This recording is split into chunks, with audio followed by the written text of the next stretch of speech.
Hey guys, my name is JessiMew, and welcome back to the Frostbite tribe. In the last episode, we engaged in yet another balance bear battle after some of our more experienced packmates jumped in to lend a hand.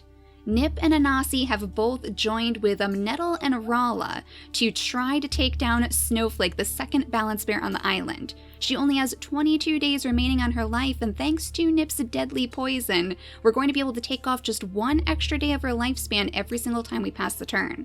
I think it's very likely though, considering that she only has 22 days left, that we probably will be able to take her out once we pass this next day. And that will be excellent because we'll have a giant feast to sustain all of our brand new babies. Fawn is going to have her very first baby on the next turn actually, which I'm very excited about. She has the Megaloceros horns in her genetics, and she is the only one on the entire island who was able to carry those on, so hopefully one of her babies will be able to do the same. The family that previously called this stump their home have basically all split off in different directions now too. Since Snowdrop has unfortunately passed away, we have a Lavender way down in the ocean trying desperately to find some source of food with her gills. We're actually hoping that maybe she could find some leeches down here.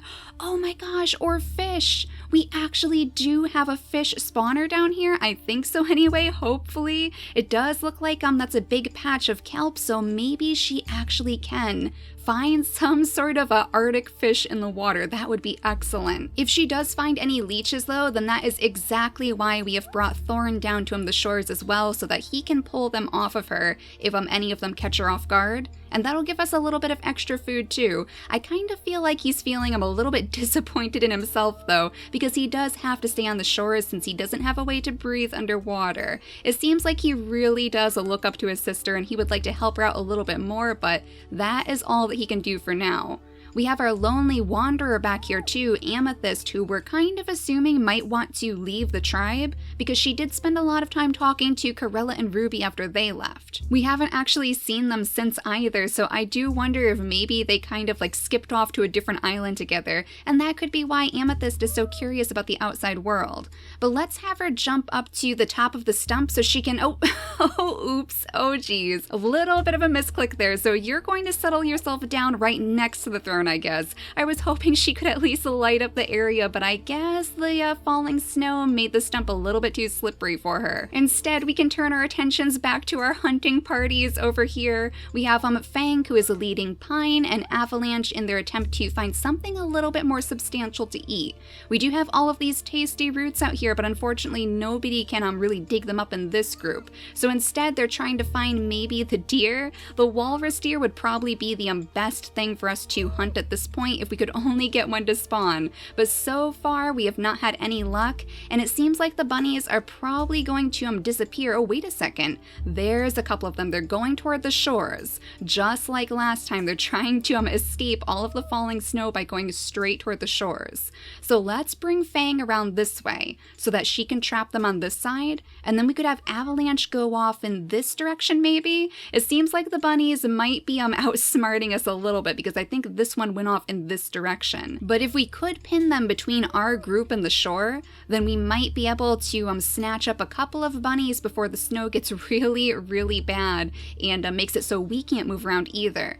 Likewise, Silver might want to start making her way home because she's going to get trapped out here, completely stranded all on her own if she's not careful.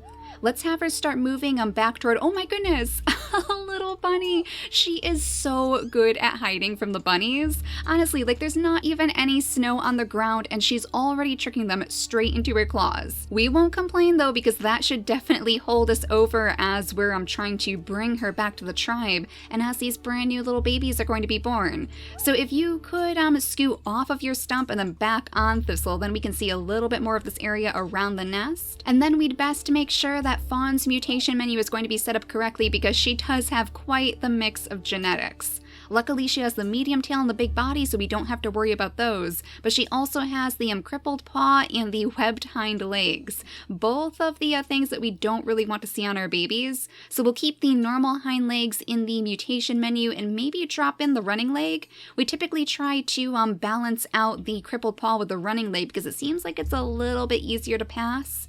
But hopefully that will be the case for her baby because we definitely want to see some nice healthy babies in that nest.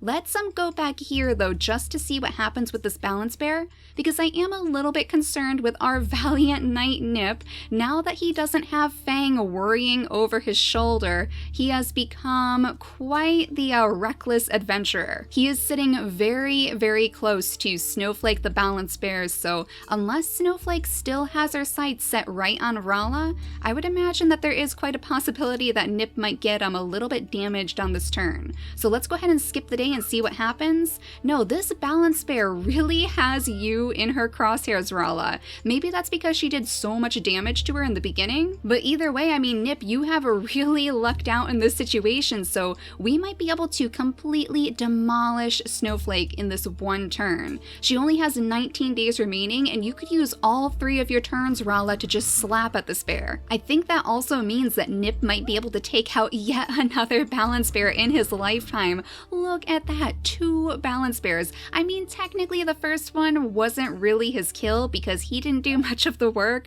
That was mainly his sister's. But this one was a wonderful group effort too, and Nettle can go ahead and collect this giant feast for us. So we'll have just enough food to sustain all of these brand new babies. And oh my goodness, we even have tiny little bunnies popping out of their burrows to check out all of the snow too, or all of the commotion maybe, because there was quite a bit of it just now. And I'm sure Koenais is very, very proud wherever she is, watching over her daughter Rala after all of the damage that she did on Snowflake. So now we have 60 pieces of food again, and we can safely begin to scope out this area over here with all of the permanent nests before the snow really begins to bury this place and we can't find it anymore. This would be the perfect place for Nip and Nettle to start their very first family too. Why don't we go ahead and use her turn to breed with him, just so she'll be able to give birth on the next turn, assuming she can get over to one of these nests. And then, Silver, why don't you jump on this bunny back here? I want to bring her home as soon as possible so she doesn't get lost out there, but she wouldn't leave the potential food just lying around. And oh my goodness, look at your eyes, little one.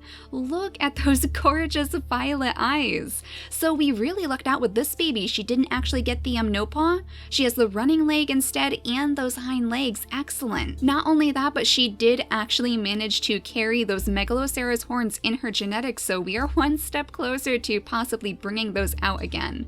Let's name her Daisy.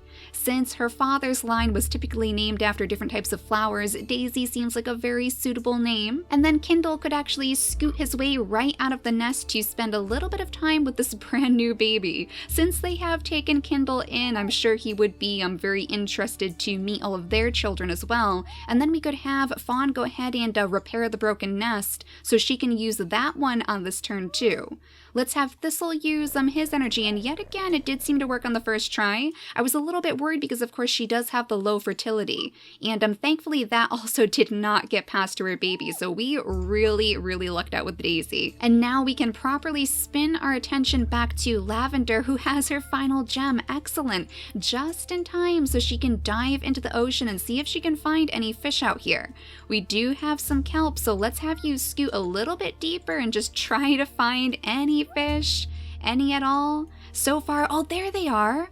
Oh my gosh, we actually have fish in the water, so you can definitely catch some fish if you can manage to catch up to them. Thorn, on the other hand, is waiting so patiently on the shore. He must wish that he could just dive in and chase after these fish too. I mean, if only he even had a way to crack open the shells, but for now, I mean, I guess he'll just have to wait for some bunnies to hop in his direction, or maybe he could hunt the crabbits instead. I didn't think of that. If we could find him another buddy, he might actually be able to munch on a few of these crabbits while his sister is deep in the ocean waves chasing after all of these fish.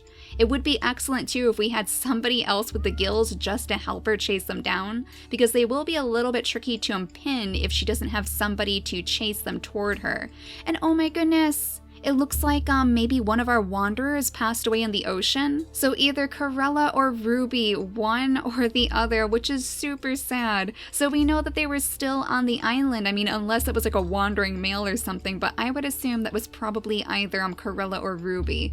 So it seems like the one who's left is probably going to be getting quite old pretty soon too. We might see another skeleton pop up somewhere in the darkness pretty soon. Let's have Amethyst continue making her way down toward Fang though, just in case she is going to end up leaving. If she can't find any reason to stay, then that will likely be the case.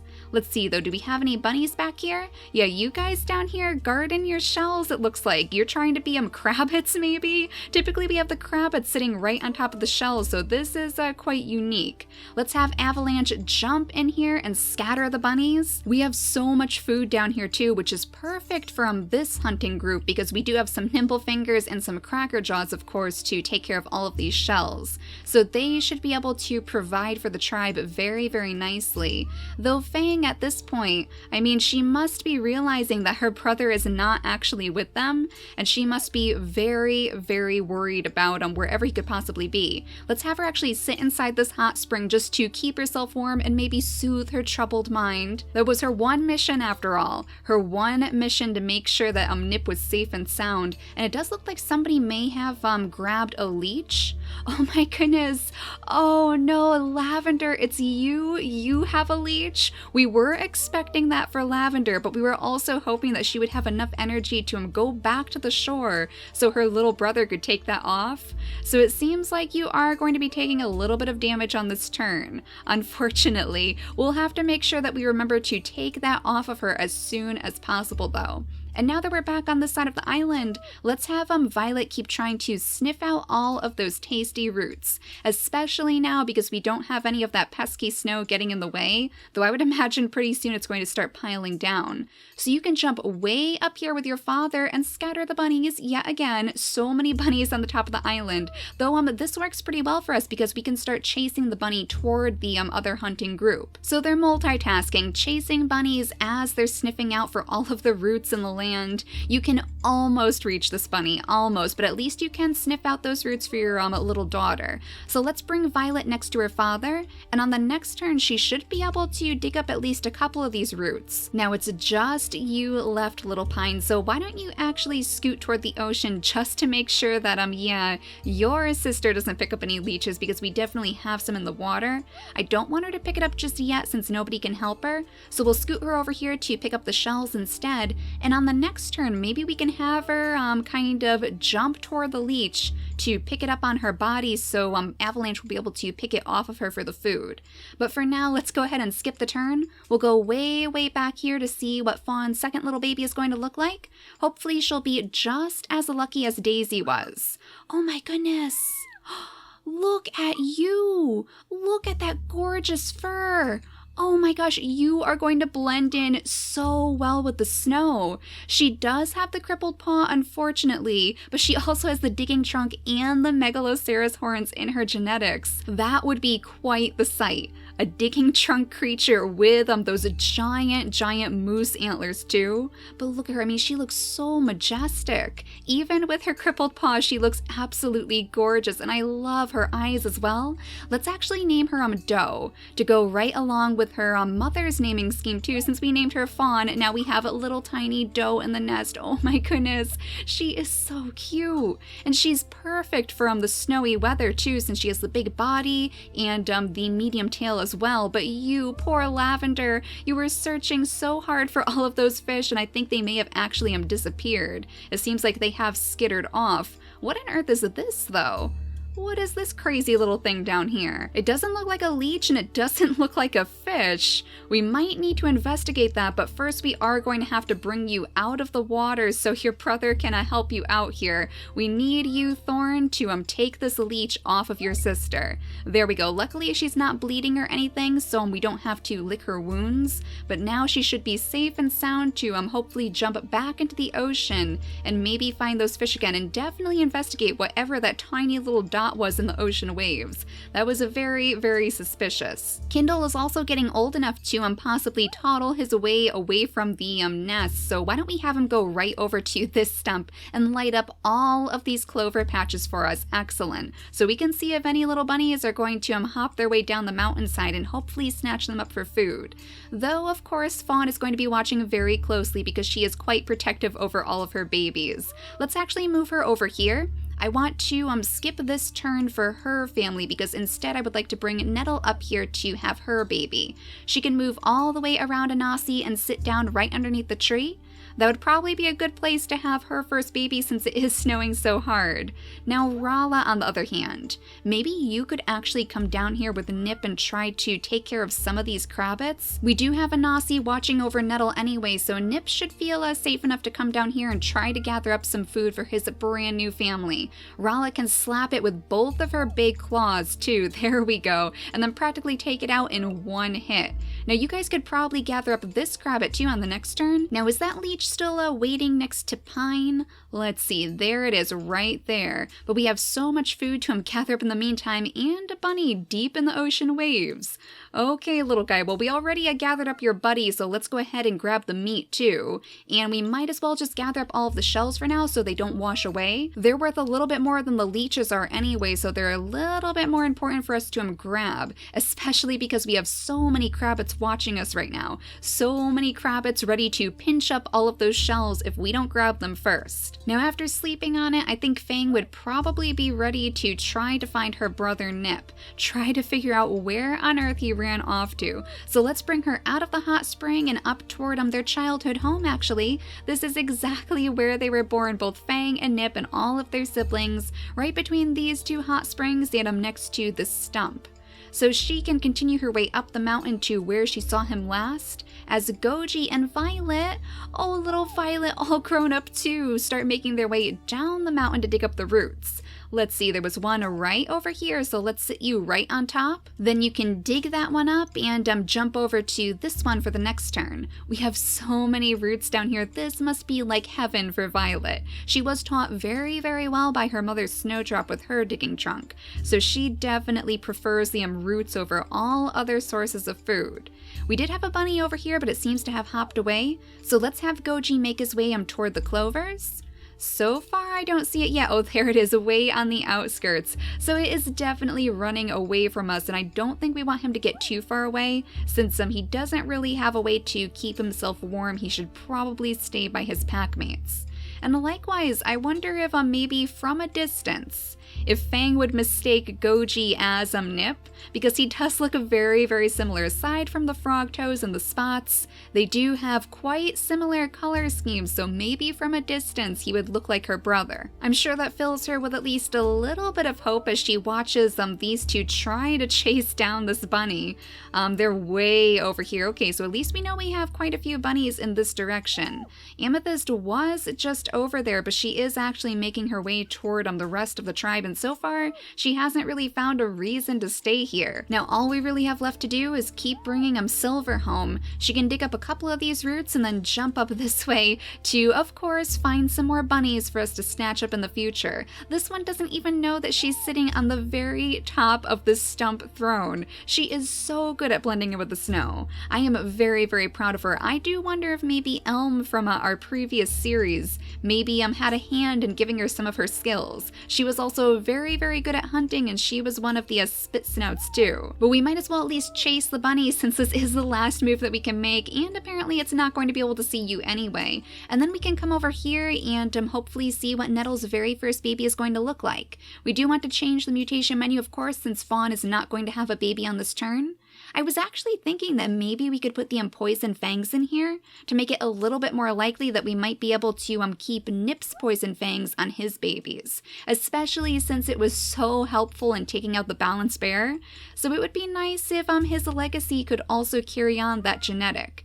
She, of course, has the derp snout. That's what it's called. I keep calling it the spit snout, but it's actually the derp snout and the digging trunk in her genetics. But since he doesn't have the digging trunk, we're not going to see that on their babies. So hopefully we can override it with the poison fangs instead. But the other thing we could place in here is probably just the big body, since Nettle only has the medium body and the spiky body in her inactive traits. We haven't seen a little porcupine baby in a very, very long time. That would be a big surprise for this side of the island, I'm sure. Now we might as well leave Anasi right here on top of the stump so she can see a little bit further out. We do want to make sure, after all, that nothing dangerous is spawning near our brand new babies. So let's go ahead and skip the day and see what this little baby is going to look like. Oh my goodness, a double-clawed, spiky baby with the poison fangs, really?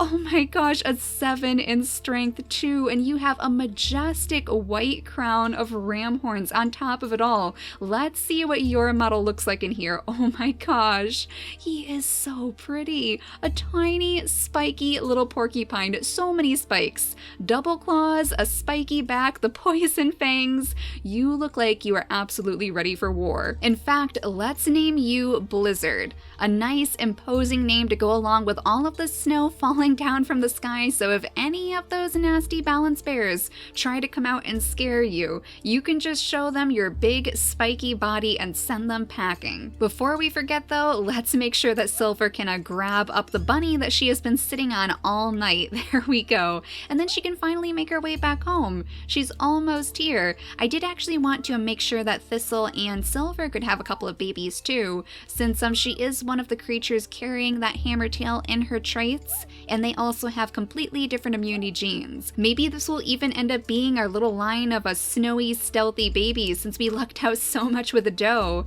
and Silver has been so good at sneaking up on the bunnies. I wouldn't be surprised if all of her babies are just as good as she is, as long as they inherit that lovely gray fur.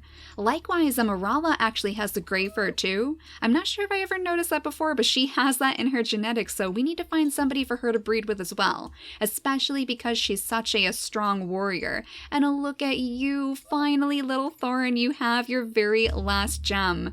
So I guess Lavender is going to dive her way back into the water now, right? We're going to see if we can find any more of those fish, though honestly we could at the very least help Thorin with the crab at first. He has been so patient after all, waiting for Lavender to finish finding all of her fish.